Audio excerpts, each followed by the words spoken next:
అందరికీ నమస్కారం అండి. Welcome to our channel Shatakshar.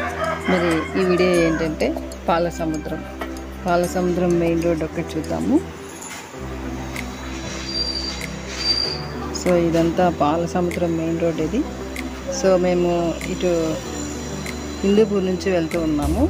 Hindupur to Gorantla వెళ్తున్నప్పుడు మెయిన్ క్రాస్ వస్తుంది ఇది పాల సముద్రము. ఇది చాలా మెయిన్ క్రాస్ అనమాట.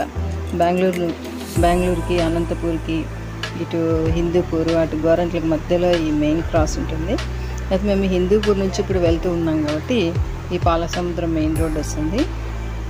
ఇలా వెళ్తూ ఉంటే మెయిన్ క్రాస్ వస్తుంది. అక్కడ దాకా ఈ వీడియో చూద్దాం మరి. సో ఇదంతా పాల సముద్రము.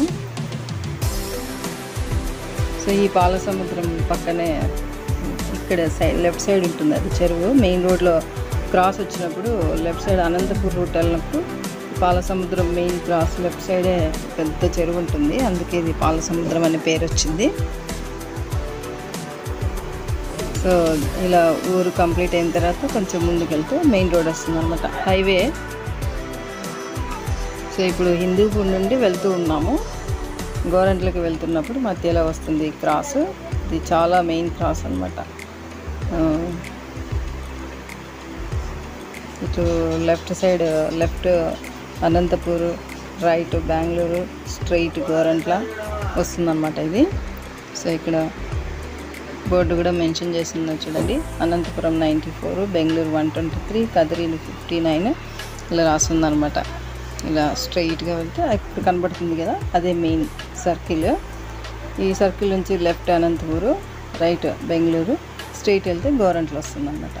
సో ఈ పాల సముద్రం మెయిన్ సర్కిల్ దాకా తీసాను ఈ వీడియో. దీని తర్వాత ఈ పాల సముద్రం నుంచి గోరంట్ల ముందు వరకు వచ్చే విలేజెస్ నెక్స్ట్ వీడియోలో చూద్దాము. ఓకేనా మరి. సో ఇది పాల సముద్రం మెయిన్ సర్కిల్. వీడియో నచ్చినట్లయితే లైక్ చేయండి. ఫస్ట్ టైం చూస్తున్న వాళ్ళైతే సబ్స్క్రైబ్ చేసుకోండి. Thank you for watching. So ఈ పాల సముద్రం కంప్లీట్ అయిన తర్వాత ఈ పాల సముద్రం క్రాస్ నుంచి నెక్స్ట్ వచ్చే పల్లెలు గోరంట్ల దాకా నెక్స్ట్ వీడియోలో చూద్దాం మరి.